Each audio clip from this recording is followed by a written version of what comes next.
सुट्टी मिळाली म्हटल्यावर चान्स कसा मिस करणार. श्री म्हटला आपण बीचवर फिरायला जाऊ. मग काय आम्ही कुठं चाललो. आलाय बीचला? कुठं नाव काय गावाचं? गोव्याला आलं ना. संध्याकाळी पोचल्यानंतर आम्ही रूमवर गेलो.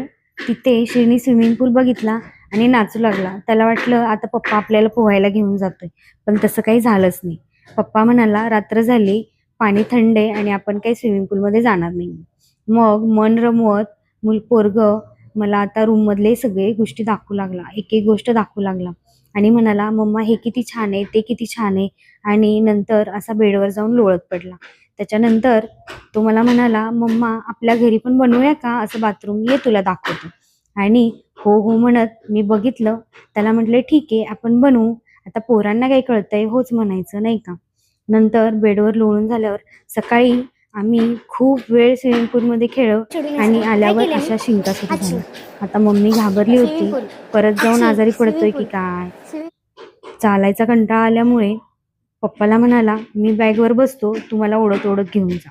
पण स्विमिंग पूलला पण बाय करायचं होतं. स्विमिंग पूलला म्हणाला बाय बाय स्विमिंग पूल, मी पुन्हा येतो तुझ्यासोबत खेळायला असं म्हणत आम्ही निघालो. आणि जाताना खूप भूक लागलेली. मग काकानी आणि पुतण्यानी असा डोशावर ताव मारला. तिखट होता पण काय करायचं, भूक तर लागली होती ना. मम्मा टोपी घाल टोपी घाल, ऊन लागते म्हणून जबरदस्ती टोपी अडकवली होती.